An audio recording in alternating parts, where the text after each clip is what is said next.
कौन सी ऐसी आदतें हैं जो हड्डियों को कमजोर कर सकती हैं? कुछ ना करना। और इस क्लास में सबसे ज़्यादा बिलोंग करती हैं हमारे घर की महिलाएं। बहुत काम है महिलाओं के पास मैंने- करने को। मैं- आई टेक ऑफेंस। मैं तो सारे क्लास के लिए बोला ना, कुछ नहीं तो डांस करें। आपका पॉडकास्ट सुनते हुए भी एक्सरसाइज कर सकते हैं आप। हमारी मार्केट क्यों खराब कर रहे हैं? क्या ऐसे माने कि अब जो लोग वेजिटेरियन हैं वो फिर एडिशनली प्रोटीन सप्लीमेंट्स लें, कैल्शियम के सप्लीमेंट्स लें? नेचुरल डाइट खाने वाले किसी भी एडिशनल फूड की सप्लीमेंट की ज़रूरत नहीं है। भारत की नॉर्मल जो जनता है, जो लगभग 99% है, मैं उनके लिए बात कर रहा हूँ। हम वेजिटेरियन हैं और हम प्रोटीन सप्लीमेंट्स नहीं लेते हैं, तो कहीं हमारी हड्डियां कमजोर तो नहीं हो जाएंगी? क्या हाथी की हड्डियां कमज़ोर हैं? आप वेजिटेरियन खा करके किसी को भी हरा सकते हैं, बशर्ते आपकी फिटनेस ठीक हो। हम देखते हैं कि आजकल प्रोटीन पर बहुत ज़्यादा जोर है। Normal healthy common family India की जो है, उसको सप्लीमेंट पे अपने आप को शिफ्ट नहीं करना चाहिए। मेरी अंडरस्टैंडिंग मेडिकल साइंस की है, 45 साल के नीचे महिला और 60 साल के पहले किसी आदमी को किसी सप्लीमेंट ज़रूरत नहीं है। दालों का कंटेंट बढ़ाएं। ये प्रोटीन रिच नेचुरल प्रोडक्ट्स हैं जिनको अपनी डाइट में ऐड करना चाहिए, इसमें कोई गलत बात नहीं। मल्टीविटामिन्स के नाम से बहुत सारी मार्केट है जो ये कहती है आपको थोड़ा थोड़ा सब कुछ मिल जाएगा। नॉर्मल पब्लिक को लेने की ज़रूरत नहीं। क्या ख्याल रखना चाहिए अपने लिए? पीछे लोग बहुत सारे बैक रेस्ट लगाते हैं या चेयर ऐसी ढूंढ के लाते हैं। गद्दा, तकिया, पिलो, ये आप जो ज़िंदगी भर यूज़ करें सिर्फ वही यूज़ कीजिए। फिट आदमी के लिए कोई एडवाइस नहीं। अगर आपकी एज ज़्यादा है, 50 साल के ऊपर के हैं, आप गिरते हैं, आपको बैक पेन हुआ, तो आपको स्पाइन का एक्सरे कराना चाहिए।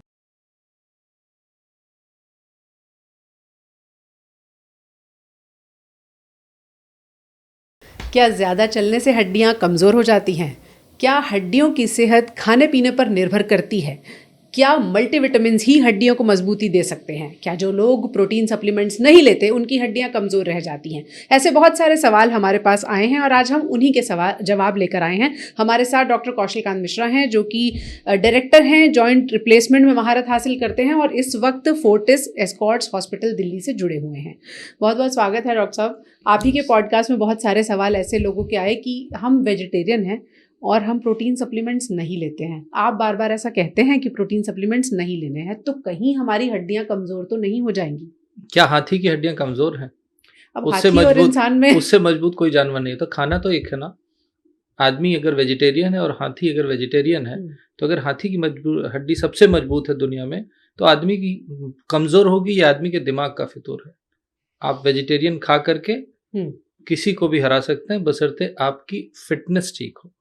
तो खाने पीने का, वेज और नॉन वेज का, आपकी बॉडी के किसी भी ऑर्गन, किसी भी सिस्टम, हार्ट हो, ब्रेन हो, किडनी हो, लिवर हो, हड्डी हो, मांसपेशियां हो, किसी पे कोई फर्क नहीं पड़ता। ये मिथ है। इसका मतलब ऐसा भी नहीं कि नॉनवेज खाने से हड्डियां मजबूत रहती हैं। ये सिर्फ और सिर्फ अफवाह है। अच्छा, हाँ। तो अगर हम वेजिटेरियन हैं तो कोई खतरे वाली बात बिल्कुल नहीं है? खतरे की बात नहीं है, एकदम खतरे की बात नहीं है। फिर क्या इस बात से फर्क पड़ेगा कि हम वेजिटेरियन हैं? दारा सिंह जी वेजिटेरियन थे, पता है ना आपको? बहुत सारे बॉडी बिल्डर्स वेजिटेरियन है। तो ये कहना कि आप नॉनवेज नहीं खाएंगे तो आप कमज़ोर होंगे, तो ये आपके दिमाग की पैदावार है और सोशल मीडिया की पैदावार है, अदरवाइज सच्चाई नहीं है। तो क्या ऐसे माने कि अब जो लोग वेजिटेरियन हैं वो फिर एडिशनली प्रोटीन सप्लीमेंट्स लें, कैल्शियम के सप्लीमेंट्स लें, इस तरह के सप्लीमेंट्स लें जिससे उनकी हड्डियों को मजबूती मिले? फिट, नॉर्मल, नेचुरल डाइट खाने वाले, बैलेंस डाइट खाने वालों को किसी भी एडिशनल फूड की सप्लीमेंट की ज़रूरत नहीं है। फिट का मतलब मेरा यह है कि आपके पास कोई बीमारी नहीं है, आप अपने एज ग्रुप यानी एक हेल्दी एज ग्रुप में 60 ईयर्स के कम, 60-70 ईयर तक फिट रहे हैं और आपको कोई दूसरी बीमारियां नहीं है, किडनी की नहीं है, लिवर की नहीं है, तो आपको अपनी बैलेंस डाइट में किसी भी तरह की कोई चेंज करने की ज़रूरत नहीं है। और आप बिना किसी सप्लीमेंट के आराम से, मेल्स तो आराम से 70 साल तक और फीमेल पोस्ट मेनोपॉजल तक बिना किसी सप्लीमेंट के नॉर्मल लाइफ जी सकते हैं। ओके। अब भारत में, एशियंस में खासतौर पर एक मेडिकल टर्म जिसे कहते हैं सार्कोपीनिया देखी गई है। जैसे जैसे बुजुर्ग होते हैं वैसे वैसे हाथ पांव कांपने लगते हैं, मांसपेशियां कमज़ोर होने लगती हैं। क्या इसका भी हमारी डाइटरी हैबिट से कोई लेना देना है? इसका डाइटरी हैबिट से लेना देना नहीं है। इसका आपका लेना देना आता है कि आपने अपना मसल मास कितना बिल्डअप किया है up to the age of 32। अच्छा। जी।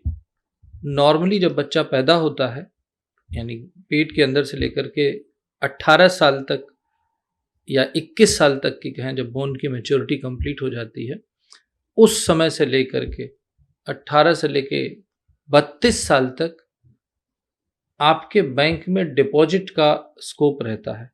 आप जितना ज़्यादा डिपॉजिट कर देंगे उतना बेहतर आप खर्च कर पाएंगे और उतनी अच्छी तरीके से आप लाइफ जी पाएंगे। यानी कि आप 18 साल से 32 साल के बीच में अपनी बॉडी को, अपनी बोन्स को जितना अच्छा बना सकते हैं with exercise, without any supplement. Supplement कुछ लोग लें जिनको ज़रूरत है, वो उनके दूसरे रीजंस हैं। मैं नॉर्मल पब्लिक की बात कर रहा हूँ, मैं किसी एथलीट को, किसी प्लेयर को एडवाइस नहीं कर रहा हूँ। मैं अपनी नॉर्मल, भारत की नॉर्मल जो जनता है, जो लगभग 99% है, मैं उनके लिए बात कर रहा हूँ। उनको किसी भी तरह की किसी सप्लीमेंट की जरूरत नहीं है। बैलेंस डाइट में जो नॉनवेज खाते हैं वो नॉनवेज, अदरवाइज जो वेजिटेरियन खाते हैं उनके दाल भात रोटी सब्जी दूध दही अपने आप में मोस्ट सफिशिएंट डाइट है। और इसके साथ आपका जो सार्कोपीनिया की बात की आपने, सार्कोपीनिया अगर आपके पास 100 किलो मसल मास है तो ऑब्वियसली उसको रिड्यूस होने में, sarcopenia is not related to nutrition, पहली चीज तो। अच्छा। ये एक पैथोलॉजिकल कंडीशन, उसके बारे में बाद में बात करूंगा। लेकिन अगर आपने 32 साल तक 100 किलो का मसल मास और बोन मास इकट्ठा कर लिया है तो आपको सार्कोपीनिया नहीं होगा। पर अगर आप नॉन वेज भी खा रहे हैं, आप सारे सप्लीमेंट भी ले रहे हैं और 32 साल की उम्र में आपका बोन मास और मसल मास प्रॉपर नहीं है, एडिक्वेट नहीं है, तो आपको सार्कोपीनिया होगा।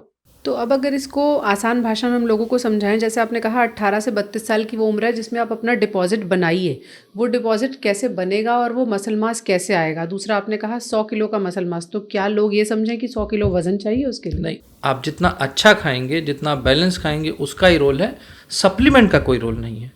डाइट के साथ आपकी फिजिकल एक्टिविटी, एक्सरसाइज, उसका रोल है।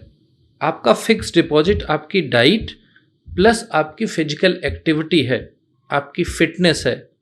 उस समय तक 32 साल तक आप मसल का मास गेन कर सकते हैं, आप 32 साल तक बोन मास गेन कर सकते हैं। जिसका मसल मास और बोन मास सफिशिएंट है वो सार्कोपीनिया में शिकार नहीं होगा।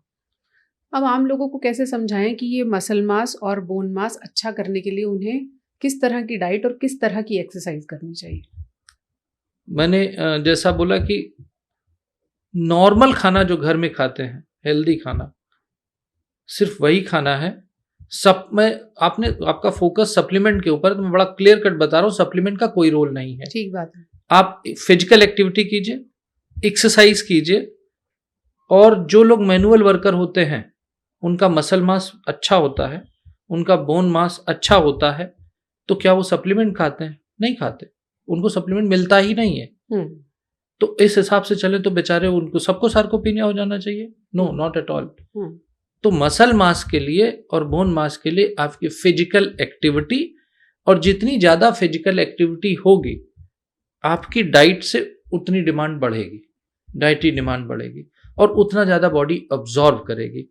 तो मैं फिर क्लियर कर रहा हूं, सप्लीमेंट्स का कोई रोल नहीं है आपके मसल मास को और बोन मास को बनाने में।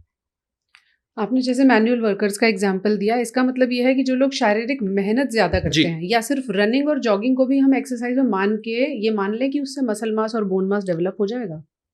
देखिए, ये मतलब आज के ज़माने में रनिंग और जॉगिंग और एक्सरसाइज को मैं फिजिकल एक्टिविटी ही मानता हूँ। और मैनुअल वर्कर का मतलब जो लोग हाथ से काम करते हों।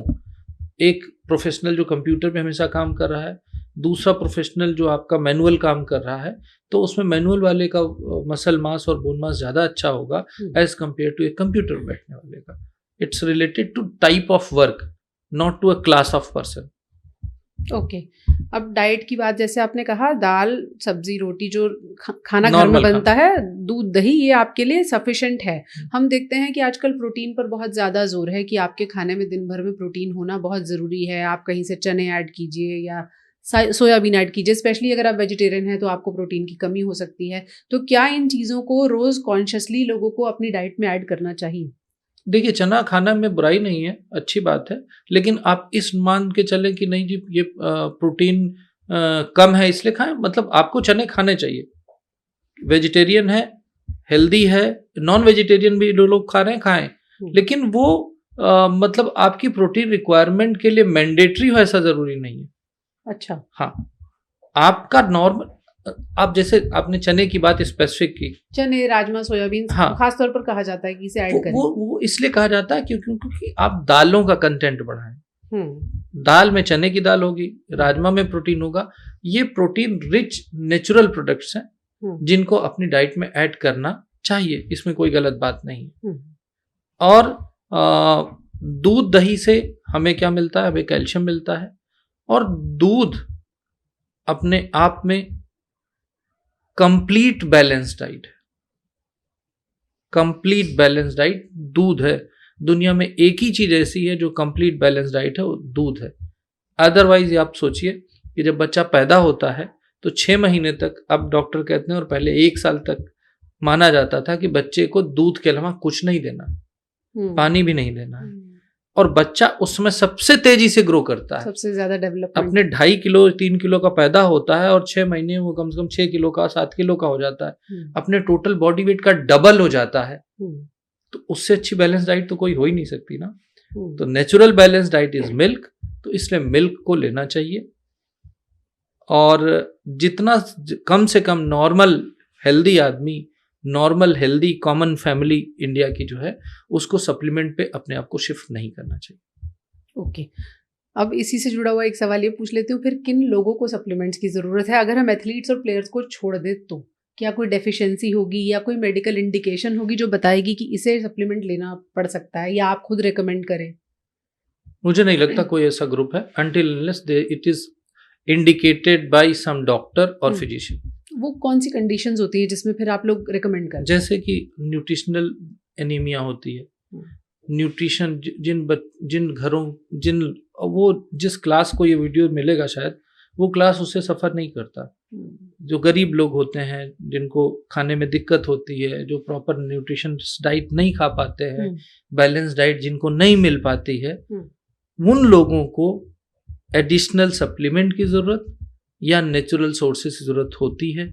जैसे कि न्यूट्रिशनल अनीमिया बहुत कॉमन है, बच्चों में रिकेट्स जिनमें उनमें मिल्क की डिफिशियंसीज होता है वो बहुत कॉमन है। कुछ न्यूट्रिशनल डिसऑर्डर्स होते हैं जिसमें vitamin D deficiency, vitamin A deficiency, vitamin B12 deficiency, ये सब टेस्ट में आते हैं, और आदमी को देख करके पता चल जाता है कि अगर उसका लुक वीक दिख रहा है, हम लोग मैरेस्मिक लुक या जिसको सार्कोपेनिक लुक जिसको आप कह सकते हैं, और यंग एज है, तो यस उसको न्यूट्रिशनल डिफिशियंसी होगी। आप कभी पिक्चर में देखते होंगे, अगर भारत का इतिहास उठा के देखें या विदेशों का इतिहास उठा कर देखें, जब अकाल पड़ता था तो एक महिला की, एक बच्चे की एकदम दुबली पतली सी सूखी हुई एक वो अगर लुक है तो यस उसको न्यूट्रिशनल डिफिशियंसी है, उसको न्यूट्रिशन ज़रूरत है। बट आज के समय में हिंदुस्तान में मुझे नहीं लगता कि न्यूट्रिशनल डिफिशियंसी भी इतनी मास लेवल पे है। तो नॉर्मल बैलेंस डाइट खाने वाले को किसी सप्लीमेंट ज़रूरत नहीं है। अगर आपके टेस्ट में या आपके डॉक्टर ने टेस्ट किया है, उस टेस्ट में कोई रिपोर्ट आई है कि आपकी विटामिन डी डिफिशियंसी है, आपको B12 की डिफिशियंसी है, आपको आयरन डिफिशियंसी, अनीमिया है, आपको किसी चीज़ की B12 की कमी मान लीजिए आई, या किसी विटामिन की कमी ऑन पेपर्स आती है, देन डॉक्टर खुद एडवाइस करेगा कि आपको सप्लीमेंट लेने चाहिए। मेरे हिसाब से, जो मेरी अंडरस्टैंडिंग मेडिकल साइंस की है, 45 साल के नीचे महिला, मीनोपॉज के पहले महिला, और 60 साल के पहले किसी आदमी को किसी सप्लीमेंट की ज़रूरत नहीं है। If he is fit, taking regular balance diet, he is not smoker, he is not alcoholic. अभी आपने जो विटामिन सप्लीमेंट्स की दुकान बंद कराई है, अब इससे जुड़ा हुआ एक सवाल मैं आपसे ये पूछती हूँ कि महानगरों में 80% लोगों में विटामिन डी और B12 बहुत कॉमनली देखने में आता है। अब ऐसे लोग जिन्हें सप्लीमेंट्स की सलाह दी जाती है, क्या सप्लीमेंट्स को लेने का भी कोई नियम है कि इतने समय तक लेकर ब्रेक देना चाहिए, कैसे लेना चाहिए? देखिए, सबसे पहले तो ये समझिए कि विटामिन डी पे आते हैं, जो सबसे कॉमन डिफिशियंसी हमारे मेट्रोस में देखने को मिली है। विटामिन डी को अगर सप्लीमेंट से आपको दूर करना है तो विटामिन डी की 60,000 इंटरनेशनल यूनिट की किसी भी ब्रांड की कोई भी दवा जो अवेलेबल है अच्छी कंपनी का, आप उसको लेकर के हर हफ्ते में एक बार लें, और करीब 15 हफ्ते के बाद हर 10 दिन में हमेशा लेते रहें, आपको कभी डिफिशियंसी, अच्छा। जब तक आपकी लाइफ स्टाइल नहीं चेंज होती। वो होगी नहीं चेंज तो आप समझ लीजिए हमेशा के लिए लेते। अब दूसरी जो डिफिशियंसी कॉमनली देखी गई है B12 की। होता यह है कि जब टेस्ट होता है तो B12 लो आता है और आदमी B12 खाने लगता है तो B12 हाई आता है, तो कभी खाता है कभी बंद करता है, कभी खाता है कभी बंद करता है। तो पहले तो जो नॉन वेज वाले मेरे दोस्त हैं उनको B12 की डिफिशियंसी यूजुअली नहीं होगी। अगर है भी, अब जिनको है वो वेज और नॉन वेज दोनों के लिए है, तो उन्हें इनिशियली अगर बहुत डिफिशिएंट है, उसकी वजह से टिंगलिंग हो रही, नमनेस हो रहा, वीकनेस हो रहा, डॉक्टर ने किया, बोला कि अरे ये तो बहुत मिनिमल लेवल पे है, तो वो 1500 माइक्रोग्राम आता है, वो विटामिन B12 की टैबलेट्स आती हैं और कुछ कॉम्बिनेशन के साथ कैल्शियम के साथ भी आती हैं, तो उसको ले सकते हैं। वो करीब करीब आप 1-1.5 महीने लें, उसके बाद उसको बंद करके 500 माइक्रोग्राम की टैबलेट आती है, 500 वाली आप टैबलेट लेना शुरू कर लें और उसको आप रेगुलर लेते रहें। कभी कब ब्लड टेस्ट आएगा तो आपको ज़्यादा कम हो सकता है, तो B12 के कम होने से तो प्रॉब्लम है, ज़्यादा होने से बहुत प्रॉब्लम नहीं होती है। रीज़न बीइंग कि B12 वाटर सॉल्युबल विटामिन है, आपने 3 दिन दवा नहीं खाई तो वो यूरिन से निकल जाएगा। तो B12 की टॉक्सिसिटी और D की टॉक्सिसिटी यूजुअली देखने को नहीं मिलती है, बट इसका ये मतलब नहीं कि नहीं होती है। तो अगर आप 500 माइक्रोग्राम B12 ले रहे हैं तो आप ले सकते हैं रेगुलर, बट फिर अगर आप आर्टिफिशियल सप्लीमेंट से विटामिन डी और विटामिन B12 पे जाएंगे तो मेरी एडवाइस हो कि हर 3-4 महीने पे आप अपना B12 डील कराते रहिए और उस हिसाब से लेते रहिए। बट अदरवाइज मैं किसी को रिकमेंड नहीं करता up to the age of 45 in female and after 60 in male केवल रिकमेंड करता हूँ। हम मल्टीविटामिन्स की भी बात कर लेते हैं। मल्टीविटामिन्स के नाम से बहुत सारी मार्केट है जो ये कहती है आपको थोड़ा थोड़ा सब कुछ मिल जाएगा। अब मान लीजिए एक एवरेज पॉपुलेशन जिसे विटामिन डी B12 की डेफिशिएंसी है, तो वो सोचती है कि चलो मल्टीविटामिन ही ले लेते हैं और उससे बाकी भी जो थोड़ी बहुत कमी होगी वो पूरी हो जाएगी। ये सोच कैसी है? पहली चीज़ तो ये है कि नॉर्मल पब्लिक को लेने की ज़रूरत नहीं है, मेरी फर्स्ट लाइन। आधी दुनिया मल्टीविटामिन ले रही है? नहीं, आधी दुनिया नहीं ले रही। हम आप जिस क्लास को बिलोंग करते हैं वो पूरी दुनिया ले रही है, और जो जिस क्लास को हम छोड़ आए हैं, हम जहाँ पैदा हुए थे, जहाँ से हम आगे आके यहाँ बैठ गए हैं, वो क्लास एक भी नहीं ले रहा है। तो मैं उस क्लास के लिए बता देता हूँ कि अगर आपको लगता है कि आपको न्यूट्रिशनल डिफिशियंसी है तो आप एक मल्टीविटामिन का नाम मैं लेना चाहूँगा, सबसे सस्ता होता है इसलिए ले रहा हूँ जो लोगों को लगता है कि जी मल्टीविटामिन बहुत महंगे होते हैं और डॉक्टर उनको एडवाइस किया है और वो महंगे हैं, और डेली रूटीन यूज़ वाला मल्टीविटामिन आता है, ग्लेक्सो कंपनी का आता है, जिसका MR मेरे पास कभी नहीं आता है, ठीक है। बीकाडेक्सामीन के नाम से आता है, सीसी में आता है, 24 रुपए में 30 कैप्सूल आते हैं। एक महीने का काम हो जाता है सिर्फ 24 रुपए में। अब कुछ बढ़ गया होगा तो 40 का हो गया होगा, मुझे याद नहीं है। तो वो जिनको लगे कि जी उनको पुअर क्लास के हैं जो महंगे मल्टीविटामिन नहीं ले सकते, और जो लेना चाहें सबके लिए मेरी रिकमेंडेशन से बीकाडेक्सामीन इज सस्ता, मद्दा, टिकाऊ, क्वालिटी वाइज अच्छा मल्टीविटामिन है। उसको कोई भी रेगुलर ले सकता है जिसको शौक है, जिसको मन है। तो वो तो जो अफोर्ड कर सकते हैं वो भी ले ही सकते हैं, हाँ, फायदा ही करेगी। तो मैंने कब मना किया पर वो होता क्या ना, कुछ क्लास होती है जिसको कि सस्ता माल लगता ही नहीं है, महंगा है तो बेहतर है, तो अब उनका हम कुछ नहीं कर सकते। कौन सी ऐसी आदतें हैं जो हड्डियों को कमजोर कर सकती है? कुछ ना करना। आप बैठे हुए हैं और इस क्लास में सबसे ज्यादा बिलोंग करती हैं हमारे घर की महिलाएं, तो बहुत काम करती हैं, उन्हें लगता है। हाँ, क्यों काम बहुत करती हैं, सन एक्सपोजर नहीं है, बाहर का फिजिकल वर्क नहीं है, और दिल्ली में लगभग सभी घरों में काम करने वाले आते हैं, ऑलमोस्ट। तो मैं उस पर क्रिटिसाइज नहीं कर रहा हूँ, आप काम करें या ना करें ये अलग की बात है, पर जो महिलाएं घर के अंदर रहती हैं, काम नहीं करती हैं, नॉर्मल घरेलू महिलाओं की बात कर रहा हूँ, उनको सबसे ज़्यादा डिफिशियंसीज होने के चांसेस होते हैं, सबसे ज़्यादा ऑर्थोपेडिक प्रॉब्लम होने के चांसेस होते हैं, बैक पेन, नेक पेन, यहाँ दर्द वहाँ दर्द, ये सब आप अगर फिजिकल एक्टिविटी करेंगे, चाहे घर के काम हो, चाहे बाहर के काम हो, चाहे वॉकिंग हो, चाहे कुछ भी करें, बट फिजिकल एक्टिविटी कुछ भी करें जिससे आपकी बॉडी में वार्मथ आए।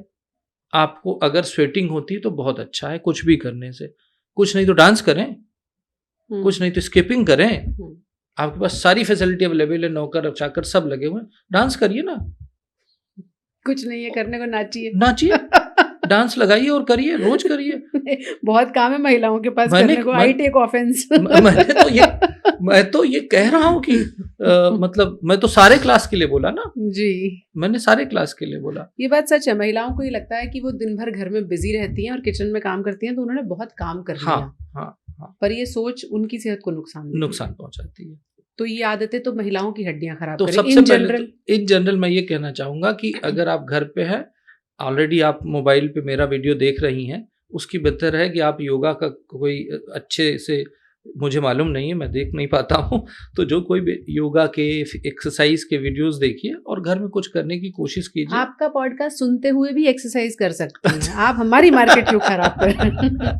देखिए मत सुनिए। ठीक है, मतलब मेरा ये है कि आप घर में भी एक्सरसाइज कर सकते हैं, योगा कर सकते हैं, और एक एक्सरसाइज जो आप अगर रेगुलर करेंगे तो मुझे लगता है कि एक सूर्य नमस्कार करके योगा है, आप उसको करेंगे तो मुझे लगता है कि सर से लेके पांव तक कोई भी ऐसी मसल, मैं ऑर्थोपेडिक पॉइंट ऑफ व्यू से बता रहा हूँ कि अगर आप सूर्य नमस्कार रेगुलर यंग एज से करते हैं, करीब 20 से 25 मिनट का समय लगेगा, और एक साइकिल करने में आपको करीब 2 मिनट तक लग सकते हैं इनिशियली। आप उसको रेगुलर करिए, ब्रेकफास्ट के पहले 10-15 साइकिल करिए, ब्रेकफास्ट के और रात में डिनर के पहले 5-7 साइकिल करिए। अगर आप ये कर रहे हैं तो मुझे नहीं लगता कि आपको कुछ और सप्लीमेंट की ज़रूरत है, आप हेल्दी हैं, आपको कोई और बीमारी नहीं है, तो ये आपके लिए सफिशिएंट है। घर की महिला हो, पुरुष हो, बच्चे हों, सबको सूर्य नमस्कार घर में शुरू करना चाहिए। और सूर्य नमस्कार की खास बात यह है कि उसके लिए सूर्य का होना ज़रूरी नहीं है, आप कभी भी कर सकते हैं। 10 से 12 स्टेप का एक सूर्य नमस्कार, jैसे डॉक्टर साहब ने कहा 10 से 15 साइकिल, यानी 10 से 15 बार आपको सुबह करना है और फिर शाम को करना है। ये दूसरी कॉस्ट इफेक्टिव टिप है जो आपकी हड्डियों को मजबूत रख सकती है। कॉस्ट इफेक्टिव नहीं, कॉस्ट लेस। हाँ, कॉस्ट फ्री है तो बिल्कुल ही। अब उस पॉपुलेशन की बात कर लेते हैं डॉक्टर साहब जो, अच्छा उससे पहले महिलाओं को जैसे आपने कहा 45 के बाद ज़रूरत पड़ सकती है, ये मेनोपॉज जब उनका होने लगता है, तब क्या उन्हें डॉक्टर के पास आकर अपने लिए कुछ सप्लीमेंट्स लिखवा लेने चाहिए पहले से? हर महिला को ज़रूरत पड़ेगी अगर वो मेनोपॉजल एज में है, या नहीं पड़ेगी? ऑलमोस्ट सबको ज़रूरत पड़ती है, और उस समय पे मेनोपॉजल फेज में कुछ सप्लीमेंट्स लेना मेरी अंडरस्टैंडिंग से ज़रूरी है। वो उनकी physical health, mental health, social health, interfamily relation के लिए बहुत ज़रूरी, क्योंकि अचानक मेनोपॉज में बिहेवियर चेंज होता है जो महिला को पता नहीं चलता, इरिटेबिलिटी बढ़ जाती है। मैं पहले भी बता चुका हूँ कि अचानक उसको गर्मी गर्मी सी, बेचैनी सी, चिड़चिड़ापन, गुस्सा, वही चीज़ें जो घर में रोज़ होती थी जिस पे गुस्सा नहीं आता था, अब गुस्सा आने लगा है।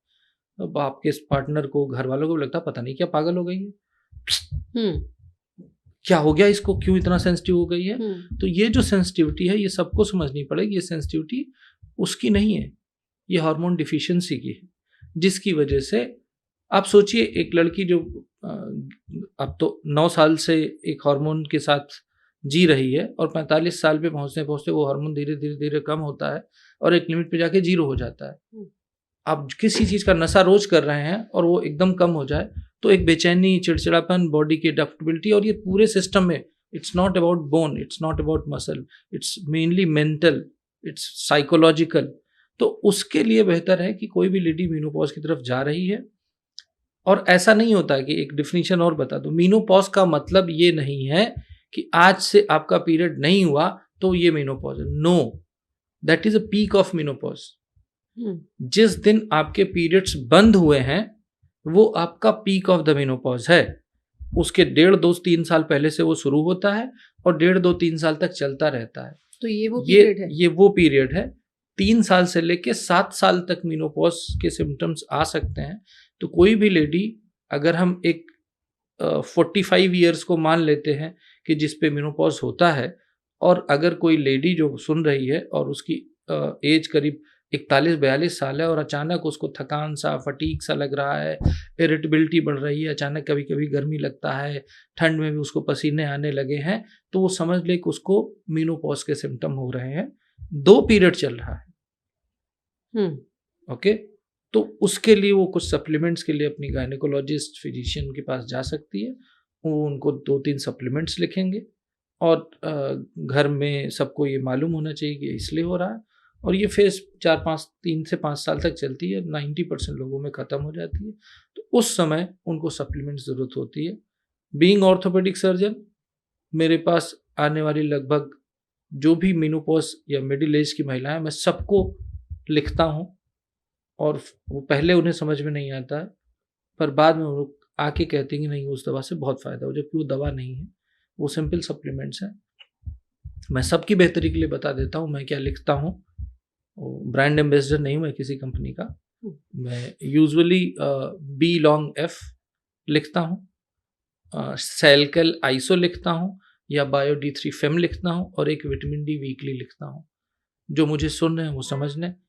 पी लॉन्ग एफ 1 गोली, बायो D3 फेम 1 गोली, या सेलकल आइसो 1 गोली, एंड विटामिन डी हफ्ते में 1 बार, ये लेना है। लेकिन बहुत सारे लोग क्या करते हैं, because of so many economic reason या दूसरे रीजन से, वो 10 दिन की लेते हैं, 15 दिन की लेते हैं और उसको खाते हैं और कहते हैं कोई फ़ायदा नहीं होता और फेंक देते हैं।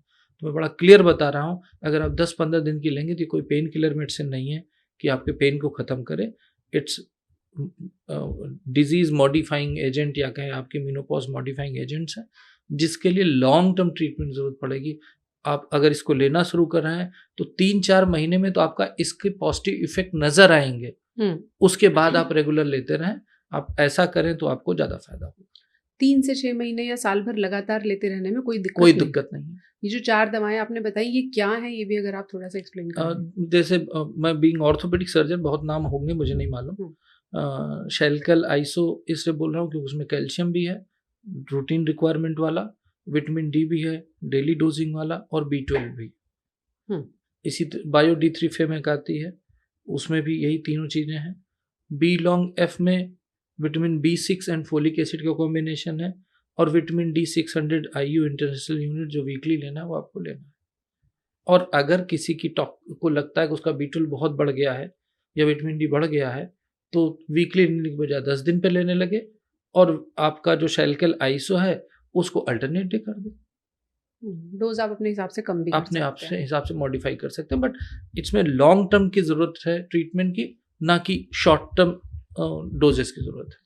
अब ये जो महानगरों में लोग हैं जिनको हम मान रहे हैं कि थोड़े बहुत डेफिशिएंट होते हैं, ज़्यादातर ऑफिस वर्कर्स होते हैं, डेस्क जॉब करते हैं।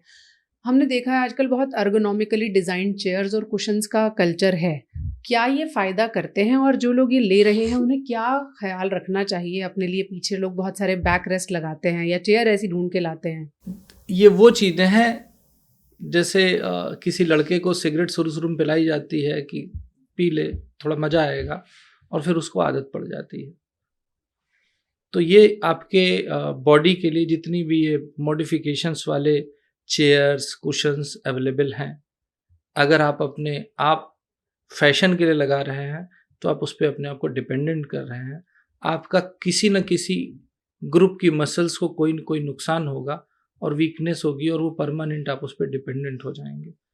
तो मैं किसी भी एर्गोनॉमिक चेयर, किसी भी एर्गोनॉमिक पिलो, किसी भी गद्दे का कोई सपोर्ट नहीं करता। इसलिए नहीं कि मेरी उनसे कोई दुश्मनी है, इसलिए क्योंकि जिस काम के लिए वो आपको बेचे जा रहे हैं वो किसी काम के। मैट्रेस का तो एक बहुत बड़ा बाजार है डॉक्टर साहब, जिसमें ऑर्थोपेडिक मैट्रेस कहकर बेचा जाता है। मेमोरी फोम पिलो और मेमोरी फोम मैट्रेस, और बहुत पहले एक कॉयर फोम आया करती थी कि एक तरफ कॉयर एक तरफ फोम। फिर कॉयर आने लगे, फिर फोम आने लगे, अब मेमोरी फोम है, अब ऑर्थोपेडिक मैट्रेस है, तो क्या इन सब में जाने की कोई ज़रूरत नहीं है? नो, आप जिंदगी भर जिस गद्दे पे सोते आए हैं, जिंदगी भर जिस गद्दे पे, दरी पे, जमीन पे, तखत पे सोते आए हैं, वही आपकी बॉडी के लिए बेस्ट है। आप जब भी उसमें मॉडिफाई करेंगे तो आपको तकलीफ होगी। फॉर एग्जाम्पल, जो लिसनर्स सुन रहे हैं वो रियलाइज करें कि जब वो 5 दिन की हॉलीडे पे जाते हैं तो उनको कमर दर्द हो जाता है, उनको पीठ दर्द हो जाता है, उनके गर्दन में स्टिफनेस आती है। क्यों आती है? क्योंकि आपने अपना गद्दा बदला है, आपने अपने पिलोज बदले हैं। तो आप ये मान के चलिए कि जिसमें आप जिंदगी भर सोते रहे हैं वही आपके लिए बेस्ट है। कुछ लोग ये कहते हैं कि मेरे को सर्वाइकल है, मैं तकिया भी नहीं लगाता। हाँ, ठीक। तो तकिया लगाना चाहिए, नहीं लगाना चाहिए, ये तो बहुत बड़ा सवाल है। हाँ, तो मैं नॉर्मल पब्लिक के लिए बता रहा हूँ, जिसको कोई प्रॉब्लम नहीं है, हमेशा से वो तकिया नहीं अगर लगा रहा है तो उसको तकिया लगाने की जरूरत नहीं है, क्योंकि उसको जिंदगी चैन से चल रही है बिना तकिया के। उसकी बॉडी बचपन से लेके 40 साल तक बिना तकिया के चलिए, तो आज किस तकिया की जरूरत हो गई? No, wrong. सेकंड, कोई भी बच्चा, जैसे मैं शुरू से बचपन से ही तकिया लगा रहा हूँ, बचपन से ही हार्ड बेड और रुई वाले गद्दे पे सो रहा हूँ, आज भी रुई वाले गद्दे पे सोता हूँ, मतलब फर्म वाला जो गद्दा होता है। तो मेरे लिए कोई कहे कि मेमोरी फेम आया है और जादू का गद्दा आया है जिसपे मैं उड़ जाऊंगा, वो मेरे लिए नुकसान करेगा जी। तो जिसपे मेरी बॉडी 40 साल से अडॉप्टेड है, that environment, that bed, that pillow should not be change. और अब बात आती है कि कुछ लोगों को जब गर्दन दर्द होता है तो कुछ डॉक्टर कहते हैं कि अभी पिलो मत लगाइए। That is a temporary advice. क्या ऐसा करना चाहिए? अगर किसी पर्टिकुलर, जैसे किसी की स्टिफनेस हो गई, अब वो बेचारा पिलो लगाएगा तो उसकी स्टिफनेस पे प्रेशर पड़ सकता है, तो डॉक्टर ये कहता है कि इन जनरल आप तकिया हटा दो। मैं ये कभी नहीं कहता, मैं ये कहता हूं कि आप वो कुशन लगाओ जिसमें आपको इस सिचुएशन में सबसे ज्यादा आराम मिले। वो डॉक्टर ये चाहता है कि आपकी निक की जो स्टिफनेस है उसमें कोई चीज स्टिफनेस को बढ़ाए नहीं, इसलिए वो कहता है कि सब हटा दो। कुछ लोग कहते हैं तौलिया रख लीजिए उसको, या कुछ थिन रख लीजिए, चादर रख कुछ भी, anything, and that is a temporary advice, कुछ दिनों के लिए है। फिर आप अपनी उसी लाइफ स्टाइल पे जाइए जिस पे आप 40 साल से चल रहे हैं।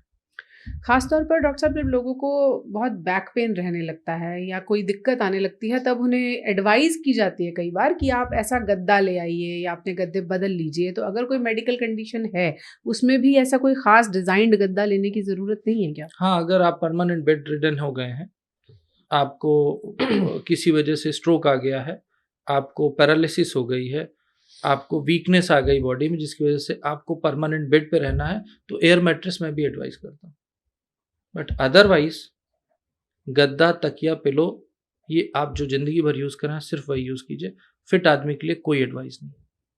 कैल्शियम की गोली रह गई थी जो लोग बहुत खाते हैं, अलग अलग तरह की, बहुत सारे पॉपुलर नामों से भी आती है, क्या वो हड्डियों को बहुत फायदा करती है? लेनी चाहिए, नहीं लेनी चाहिए डे टू डे प्रैक्टिस में?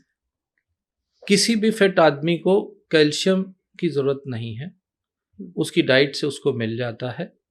विटामिन डी की जरूरत है पर कैल्शियम जरूरत नहीं। मैं बड़ा क्लियर बोल रहा हूं, 60 साल तक के मेल और 45 साल तक की फीमेल को केवल विटामिन डी की जरूरत हो सकती है, कैल्शियम जरूरत नहीं है अगर वो नॉर्मल डाइट ले रहा है, दूध दही उसके फूड का पार्ट है। अब ये पॉडकास्ट जिन लोगों ने पूरा सुना होगा, अगर वो सप्लीमेंट्स नहीं ले रहे, विटामिन नहीं ले रहे, और फिर भी अब वो ये जानना चाहते हैं कि मान लीजिए हमारी हड्डियां कमज़ोर होने लगी हैं, तो हमें कोई संकेत मिलेंगे जिसके बाद हम आकर आपसे पूछें कि अब दवा खा लें या नहीं खा लें? आपको संकेत, पहली चीज ये देखिए कि अगर आपको कोई डॉक्टर प्रिस्क्राइब कर रहा है तो मैं उसको मना नहीं कर। That is medical advice and it should be respected. आप अपने डॉक्टर को बदल सकते हैं, चेंज कर सकते हैं, बट जो भी एडवाइस जो doctor they that should be followed and that should be respected. ये तो ओवर राइड है, क्योंकि आप बीमार होके ही किसी डॉक्टर के पास गए हैं। अगर आप फिट हैं तो आपको किसी सप्लीमेंट की जरूरत नहीं है। और मीनोपॉज की लेडीज को अपना ज़्यादा ख्याल रखना है, उनको सप्लीमेंट की ज़रूरत है। 60 साल के ऊपर के आदमी को कैल्शियम, विटामिन डी लेना चाहिए। और एक मिथ और सबके दिमाग में होता है कि कैल्शियम खाने से स्टोन फॉर्मेशन हो जाती है। 6 महीने के लिए लिख दिया, 1 साल के लिए लिख दिया। अगर डॉक्टर ने लिखा है जस्ट फॉलो इट। कैल्शियम खाने से स्टोन फॉर्मेशन नहीं होता, ये मिथ है। If you don't have any kidney disease, if you don't have any liver disease, okay, अगर आपको कोई बीमारी नहीं है तो आप कैल्शियम खाइए, वो आपके यूरिन से और फीसेस से निकल जाएगा, उससे आपको डरने की जरूरत नहीं। बोन्स कोई इंडिकेशन देंगी क्या कि कमजोरी आ रही है? कुछ ऐसा होगा जिससे लोग समझ पाए कि अच्छा कुछ प्रॉब्लम हो सकती है? नहीं, ऐसा कुछ एक्सेप्ट टूट जाए। मीनोपॉज में यूजुअली क्या होता है, जो लोग बहुत सारे पेशेंट्स ऐसे भी तो जब भी डॉक्टर के पास नहीं जाते और उनकी एज मान लो 60 साल की हो गई, और कुछ महिलाएं हैं, माताएं हैं जो सप्लीमेंट कुछ नहीं खाती हैं, अचानक वो किसी दिन कुछ झुकी और अचानक कमर में दर्द हुआ, उन्होंने अपना घर के इलाज किए, पर वो दर्द परमानेंट रह गया और एज 45 साल से ऊपर है, तो उसमें ऑस्टियोपोरोटिक कोलैप्स होता है वर्टिब्रा का, ऑस्टियोपोरोटिक फ्रैक्चर हो जाते हैं। ऑस्टियोपोरोटिक फ्रैक्चर की मोस्ट कॉमन साइट जो होती है वर्टिब्रल फ्रैक्चर होते हैं, और जितने वर्टिब्रल फ्रैक्चर होते हैं उसमें करीब, अगर हम इंडिया की पूरी पॉपुलेशन की बात करें तो 70% निगलेक्टेड रहता है। अच्छा जी, पता ही नहीं चलता। पता ही नहीं चलता, फिर वो क्रॉनिक बैक पेन के फॉर्म में आगे चल के पता चलता है। अब आजकल अगर आपकी एज ज़्यादा है, 50 साल के ऊपर के हैं, आप गिरते हैं, आपको बैक पेन हुआ, तो आपको स्पाइन का एक्सरे कराना चाहिए। क्यों? क्योंकि वो सबसे commonest site of osteoporotic fracture है, वर्टिब्रा, एंड वो बहुत रिस्की फ्रैक्चर है। अगर आपने उसको प्रॉपर ट्रीटमेंट नहीं किया तो आपको पैरालिसिस हो सकती है, आपको वीकनेस आ सकती है, आप परमानेंट बेड पे हो सकते हैं। तो बैक इंजरीज का ख्याल रखें। एक दूसरा, जो ऑस्टियोपोरोटिक फ्रैक्चर्स हैं हिप में होते हैं, आदमी गिरा, बाथरूम में गया, रात में गिरा और हड्डी टूट गई हिप की, ये दूसरा ऑस्टियोपोरोटिक फ्रैक्चर कॉमनली देखा गया। तीसरा ऑस्टियोपोरोटिक रिस्ट फ्रैक्चर होता है, आप पैर फिसला गिरे, आपने हाथ लगाया और रिस्ट फ्रैक्चर हो गया। ये 3 बहुत ही कॉमन ऑस्टियोपोरोटिक फ्रैक्चर है।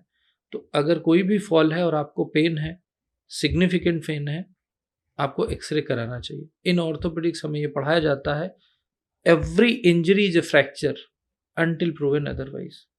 यानी कि अगर आपको चोट लगी, आप गिरे हैं और आपको दर्द है, आपको सूजन है, आपकी एक्टिविटी रिस्ट्रिक्ट है, go for x-ray to confirm your injury. मोटा मोटा एक ये इंडिकेशन है।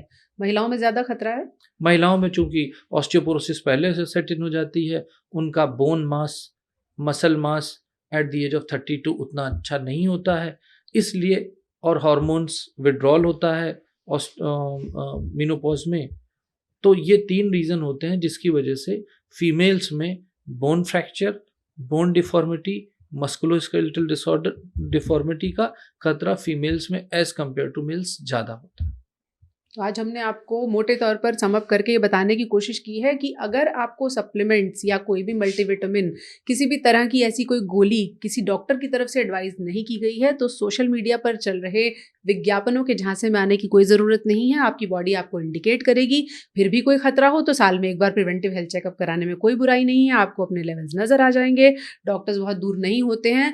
बिना वजह कोई भी दवा खाने की ज़रूरत नहीं है। डॉक्टर साहब ने साफ कर दिया, कोई दिक्कत हो तो इनसे मिल लीजिएगा, गारंटी हम नहीं ले रहे हैं, ये लेंगे। हाँ, मैं जो पूजा ने कहा उसको और बता देता हूँ कि सोशल मीडिया पे मैंने देखा है कि रात में जो टीवी चलते हैं, अगर आप 12 बजे से लेके 3 बजे तक टीवी प्रोग्राम देखें तो उसमें बड़े बड़े एक्टर और बड़े बड़े लोग आकर के कुछ न कुछ सप्लीमेंट बताते हैं कि ये खाने से घुटने खराब नहीं होते, ये खाने से बोन खराब नहीं होती, ये खाने से मैं जवान हूँ, अभी भी जवान हूँ। ये सब मार्केटिंग है, वो अपना काम कर रहे हैं, आप अपना काम करें। हाँ, 12 बजे के बाद सो जाइए। Thank you so much.